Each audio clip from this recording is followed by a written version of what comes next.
the entire 12. During the Bloomberg era, I was head of the Queens Council delegation during that time, and I had an opportunity to work with many of the Queens Jewish groups in QJCC. Many of you know Fran. West will forgive you, Senator Delgado. Good afternoon, everyone, and it's an honor to be here. Madam Governor, always a pleasure. Lieutenant Governor, always a pleasure. And on a personal note, yeah, I am saddened by the fact that I am not representing Kew Gardens Hills as of January. I hate to hand you off in the good hands of my good friend who I've known for many years, Senator Carney, but it's been a pleasure always working with my colleagues, who I consider friends, actually, in government. So that's a personal note, and I am saddened by it, but if I can be of any help if we work together, please let me know. I'm going to be brief about the governor because I just, I look at the governor as this. People are placed on this earth for a reason, and their timing is incredibly important as well. And when Lieutenant Governor Hochul obviously came into the authority and position of governor, look at the timing. Just look at the timing of her placement in this state's history. An economic situation that really we'd never seen previously because of a pandemic we had never seen previously. And she didn't ask for that. She was thrust into the situation of handling that situation for the millions of people throughout the state. So with the economic situation, the pandemic still going on, the change obviously in administrations, dealing with Republicans and Democrats, she persevered. She's still standing because of who she is and what she did for the people of New York State. She is still standing.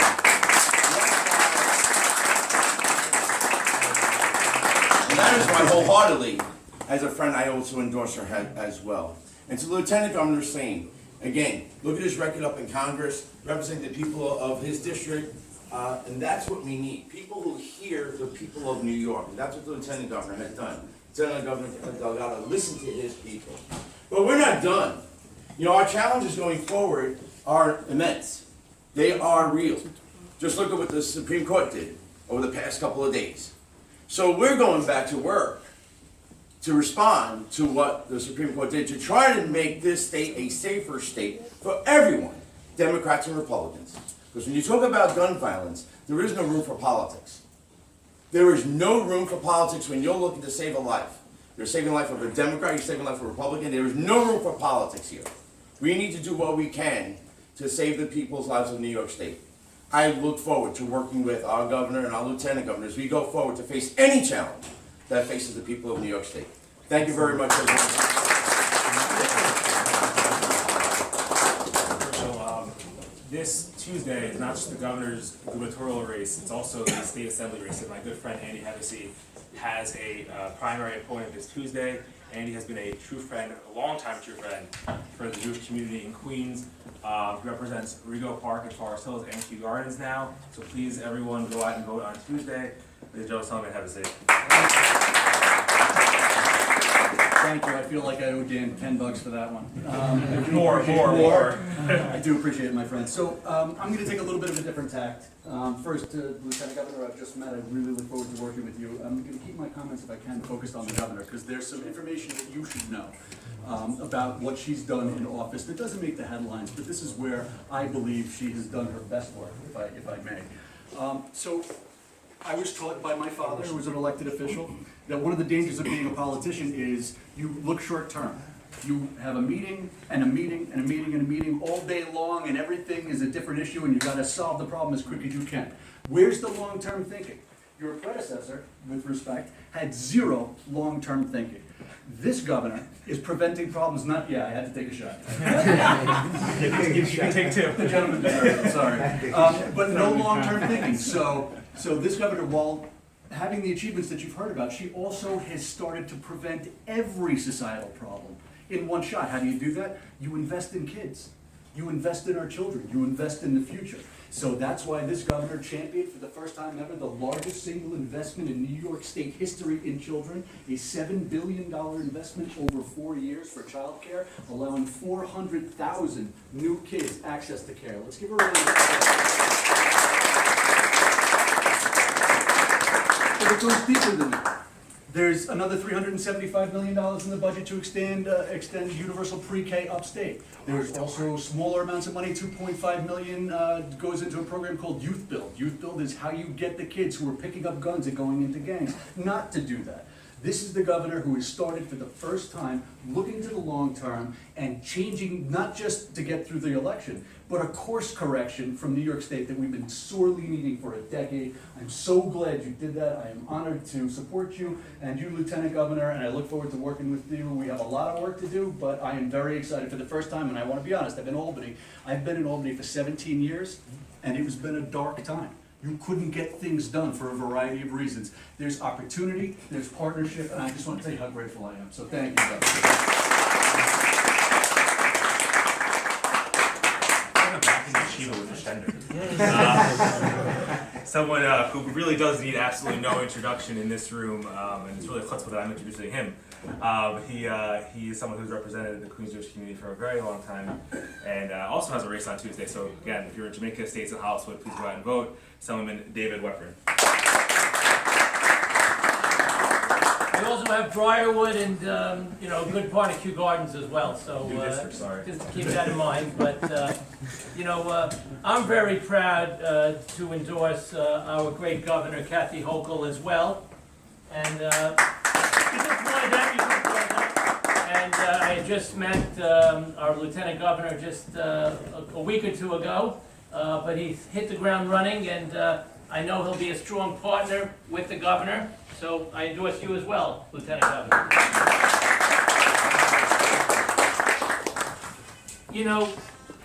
I thought actually somebody was going to say this before when they said what you don't hear about with the governor, and people kind of hinted around it. But the difference as a state legislator, and I've been in the assembly now for 12 and a half years, I was in the city council for 8 years. The governor is someone that works as a partner with the legislature. Unfortunately, we did not have that with the previous governor either, and I knew him pretty much my whole life. But he did not partner with us on so many different issues, and the governor has already done that in a very short time, and it really makes a difference.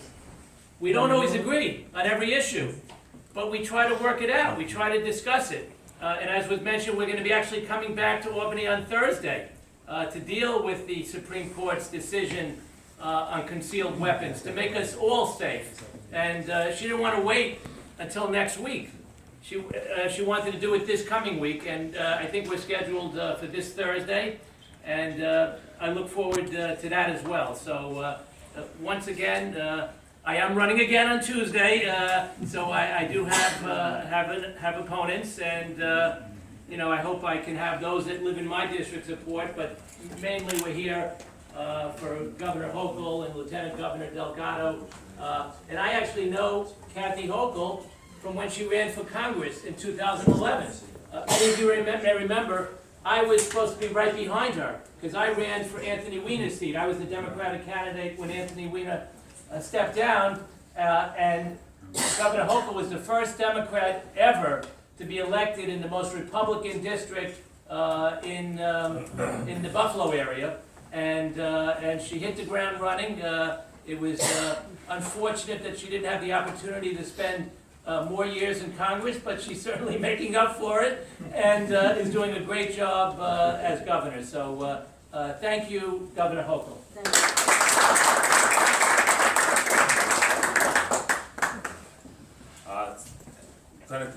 Antonio Delgado might be new to being Lieutenant Governor, but he has a long record of public service before. He was a member of Congress from the Hudson Valley and is spoken very highly of by our local members of Congress, really sing your praises, and we're extremely happy and excited to see what you do as Lieutenant Governor.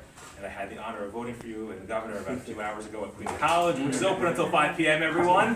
My pleasure to introduce Lieutenant Governor Delgado.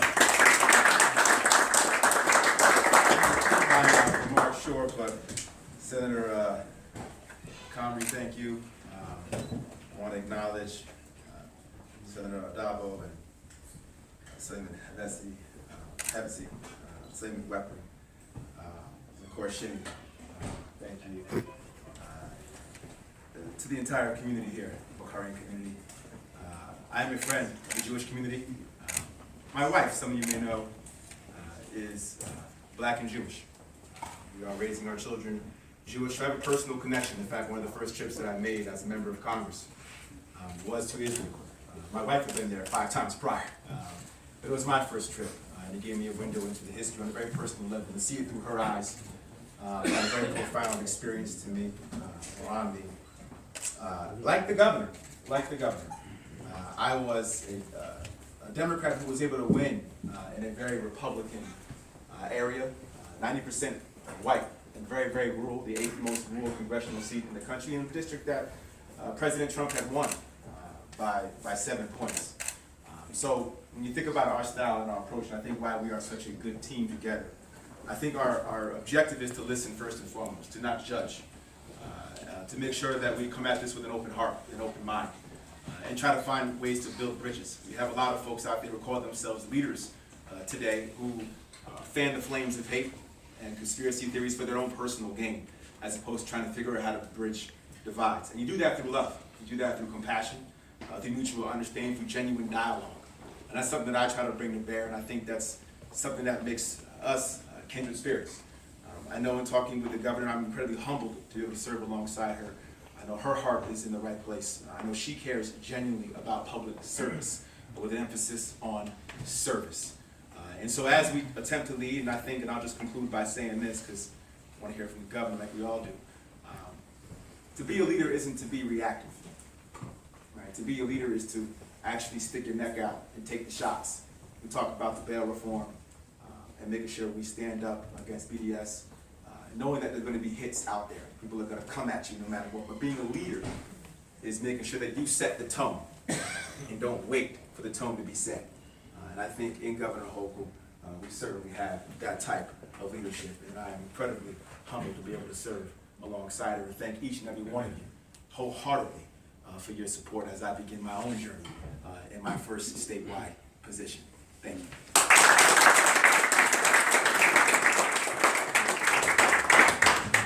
Okay, everybody, how you all doing?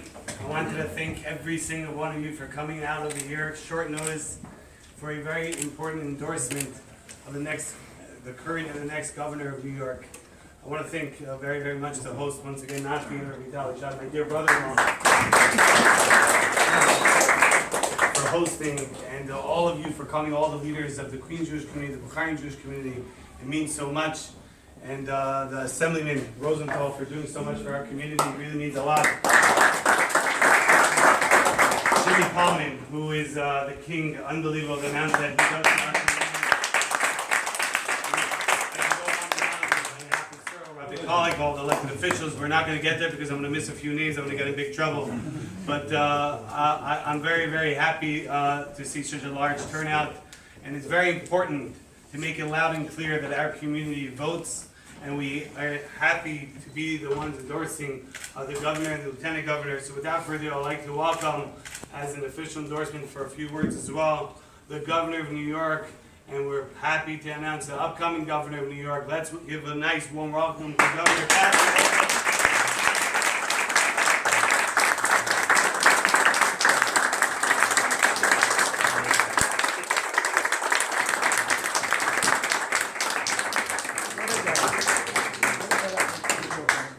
Thank you for the incredibly warm welcome. It really just makes you feel so part of the family. And this is important to me to have this endorsement of this significant part of our community and the other community members who stepped forward, because I'm viewing this part of our state, not just the borough of Queens, but this particular part, as what I call the firewall. You're the ones that are going to protect me from the forces, and we talked about the reference to social media and how there's people that are spinning up all these far-left socialist views that we don't subscribe to here in New York State. We are not socialists, we are Democrats, and there is a vast difference. And so I need this community to come out strong, because that'll send a message that our success here and the success of my amazing Lieutenant Governor, who will send the message that we're bringing back our party. Our party is right here in the middle.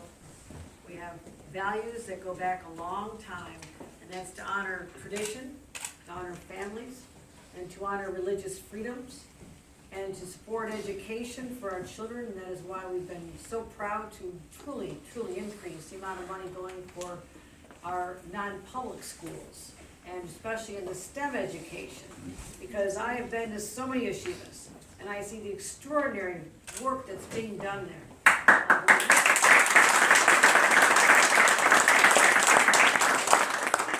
Teaching a whole new generation of young people and leaders about the importance of family and religious values that go so far back, but also to make sure that they have the education they need to really step up and be those leaders. So that is what we're going to continue to do. Also, we've heard some reference to the anti-Semitism that is so rampant now. It is hurtful. It pains me as the governor of New York how many times I have to dispatch our hate crimes task force to thwart those who want to harm people because of the religion they practice or their attire. And we're going to continue. We're not giving up. We're never surrendering. And I've met a young man who was at a yeshiva not long ago in Flatbush, and met a young man who just was telling me that he's afraid to walk the streets now because wearing a yarmulke, he's a target, his friend told him. I said, no, you wear that proudly because that means you honor the centuries of people who struggled against adversity, persecuted, but always were resilient and always thrived and survived. So I want to continue focusing on our investments in education, focusing on making sure our communities are safe, but not just safe. As we're walking our streets, I now have to worry about what's happening with the Supreme Court. That's why I had to call back our legislature. I was literally on the phone with Speaker Heastie as I got out of the vehicle here today. A couple minutes later, I'm sorry, blame the speaker. I said we have to focus on this and get this done. Because what the Supreme Court did to New York was tell the governor of New York that I cannot restrict what they call concealed carry permits. Meaning, if we don't take time right now to change this and fix this, that it could be legal for people to walk into a synagogue or a yeshiva or on the subway or into a grocery store or a market with a concealed gun. That is absolutely the opposite of what we've been trying to do. You heard references to the bail reform. I want to thank the leaders who are here, and I'll recognize them again because they're my partners. But their courage and also standing up to say, no, we have a right to protect ourselves, protect our children, our families. And sometimes the pendulum swings too far one way, and you have to bring it back. And that's exactly what we did. We're going to always find that right spot to do the right thing. And I'm really proud of how we accomplished so much in a really short time. But I'm energized. I am so humbled to be the governor of the state of New York. It's something I never could imagine. And now that I've had the opportunity to serve through some very challenging times, I was literally on the job 1 week and we had Hurricane Ida come through and destroy so many of our neighborhoods, the loss of 13 innocent lives, drowning in their homes, the cleanup, the work that are making this community feel vital again, that we believe in them, we're going to help them, and then getting through COVID and tough budget times and now Supreme Court decisions. We've done a lot, but I also have to prove, in support of all of you, that a woman governor can succeed. And I'm thanking you for being part of making history as we go forth. And I also want all of you to support my colleagues in government here. And I thank you for Dan Rosenthal for helping assemble us here together. He's been a great leader. And also Eli and everyone who made me feel so welcome walking here. Charlie is a little child. He's in there, little baby's in there. I get a chance to see the baby for you and your wife for being so generous with your home here today. But also, you're going to love Senator Comrie. I've done a lot of work with him. He's a real fighter, so he's the partner I also need to continue here. Senator Dabo, I want to thank you for your service here. We've been on many, many events together.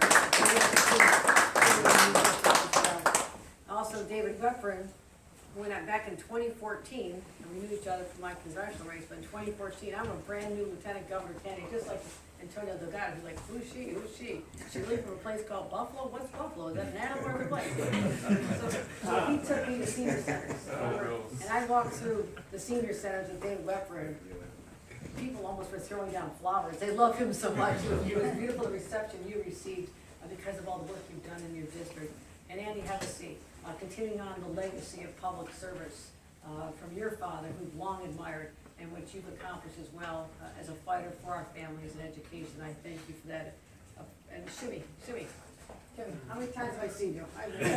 Hopefully weekly. For a while, it was every day. I mean, what a voice you are for this community. You really have done an amazing job making sure that people in place of power understand the concerns here as well. So these are the partners I'm going to continue to need, but also the main partner I need is my lieutenant governor.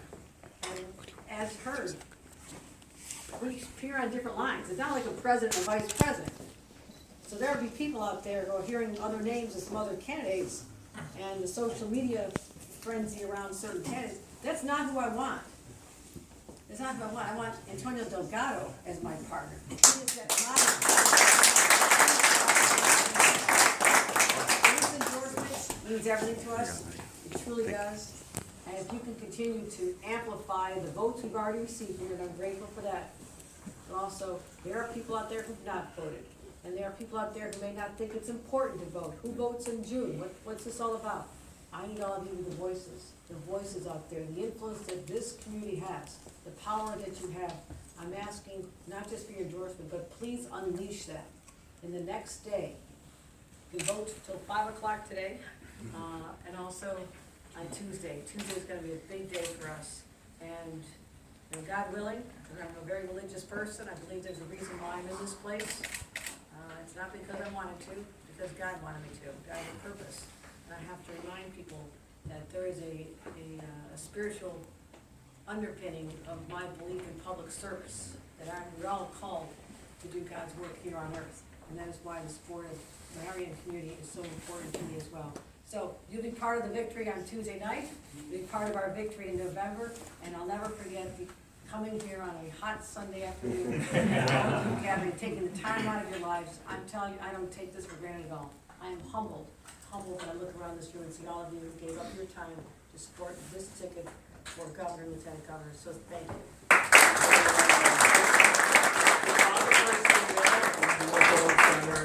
Andy, this way with your clothing.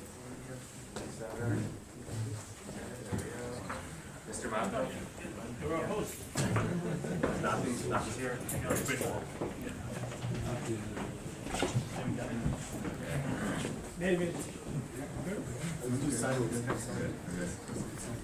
Yaakov.